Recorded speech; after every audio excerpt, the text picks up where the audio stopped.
Hi, this is Phil Shapiro in the Takoma Park Maryland Library. When I get to work every day, one of the things I like to do is I like to start wondering. Wondering is an exercise that's rewarding for its own ends, and sometimes it can bring us to answers. I'm particularly interested in finding the Venn diagrams in the world, where there's one big circle over here and another circle over here, and if I can use my wondering skills, maybe I can find an intersection between those circles that both of the two circles might not know about, but I know about, and that maybe I can create a connection. And especially that would be interesting is if that connection could benefit students, because I work at a library, but I'm a teacher, educator, and so I really am interested in the well-being of students. So this past week, I read this article in the Washington Post about how some schools in Oklahoma are switching to a 4-day school week because they just don't have the money to stay open for 5 days. So that's an interesting question. Is there any way that the Oklahoma schools might be able to save money or create new streams of revenue that could keep the schools open for 5 days? So that's a question I asked myself. And I think I have some potential answers. That's why I'm making this Passion Talk. Passion Talk is like a TED Talk, but it's open source. So I'm here in the library, and it's maybe a good place to share ideas here in a library setting. So this is what, if I could say something to the schools in Oklahoma, to the Board of Education, to the Commissioner of Education in Oklahoma, I'd tell them this. In Pennsylvania, there's a school district called the Penn Manor School District. And the Director of Information Technology there, Charlie Reisinger, he recently won an award for his vision and an action to save the school district more than $1 million by switching the school district to open source software. So that school district is now using Linux, non-commercial software, and LibreOffice, which is the free version of Microsoft Office. And in doing so, they're able to save a lot of money. And they also use all sorts of other open source software, like Moodle and WordPress. Anyway, if the Oklahoma schools knew about how this school district was saving money, that would maybe be something that they would like to consider. So I met Charlie Reisinger via his TED Talk over here. Let's take a peek. He has a TED Talk on YouTube that people should go and see. It's really interesting. Just search Charlie Reisinger, R-E-I-S-I-N-G-E-R, TEDx. It's a TEDx talk, and it's 15 minutes long, and it's really interesting. I found it really interesting. It's also had more than 15,000 views, so somebody out there besides me thinks it's interesting. And perhaps teachers and principals and superintendents in Oklahoma, they might learn something here. Charlie has also written a book, and I've done a book review of his book. His book is just amazing. And his book is available. You can download it for free as a PDF, but you can also buy it in hard copy form, or you can do both. So that's kind of interesting. And I think it took him a year or more to write it. So it's the story of how the Penn Manor School District decided to go open source. It was a gradual process over many years. It started way back in 1999 and is culminating today with some really interesting stories that people ought to go and check out. Now, in the last week or two, I also came across this other fascinating book. So Scott Sonnensheim has written this new book called Stretch. Unlock the Power of Less and Achieve More Than You Ever Imagined. So his book is which I haven't read yet, but it really looks very interesting. I've asked our library to buy a copy. His book is all about resourcefulness.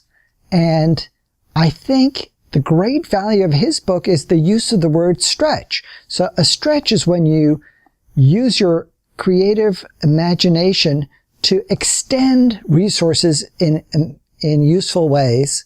And just like our own parents did during the Great Depression, my own parents taught me how to stretch, how to get the most out of when you have a fixed or limited resources. You've got to use your imagination to get the most out of them.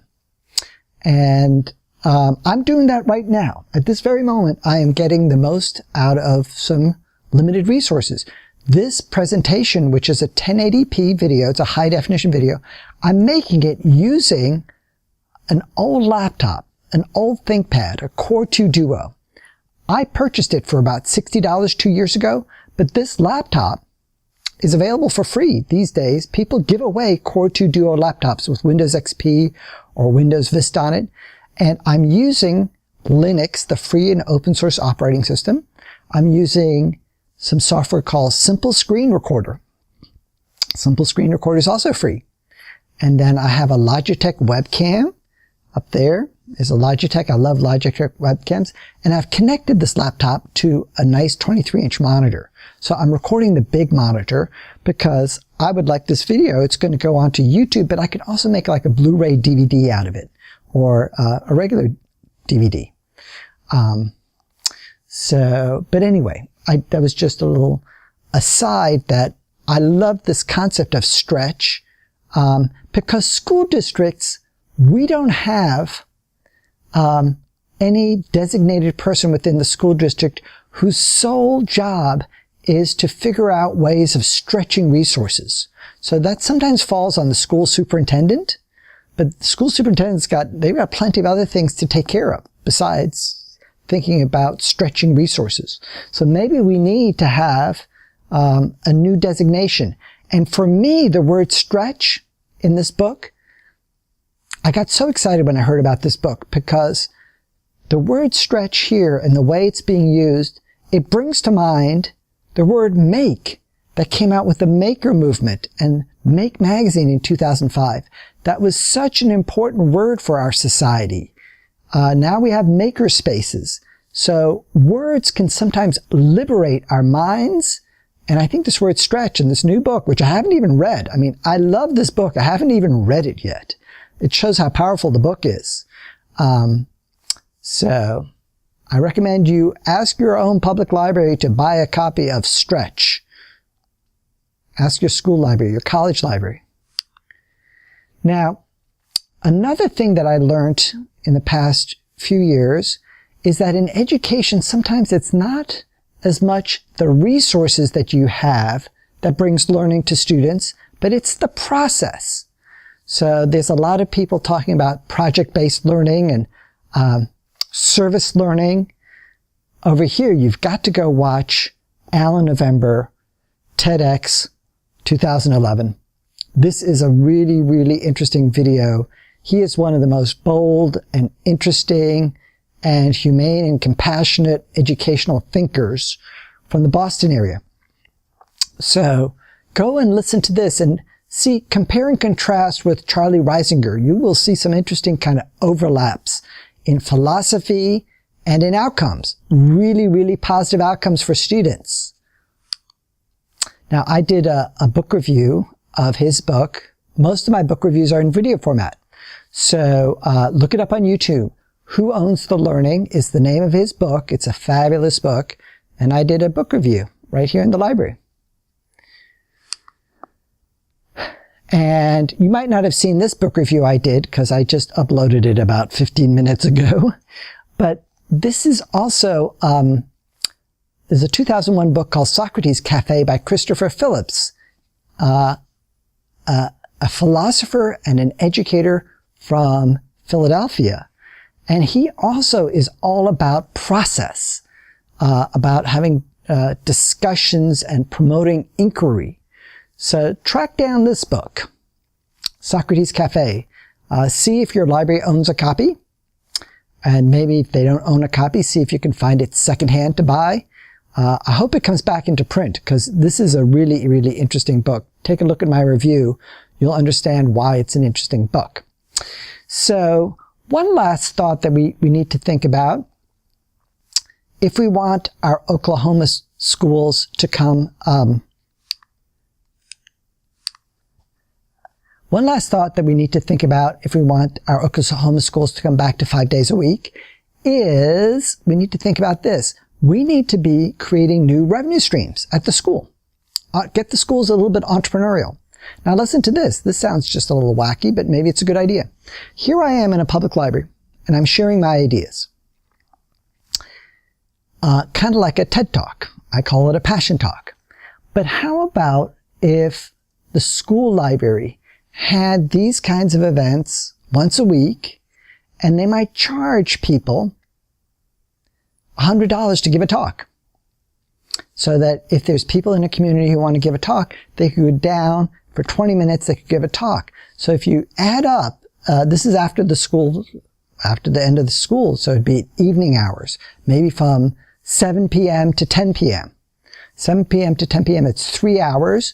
And if there is 20-minute slots, you could potentially have $900 at the school for people giving talks at the library.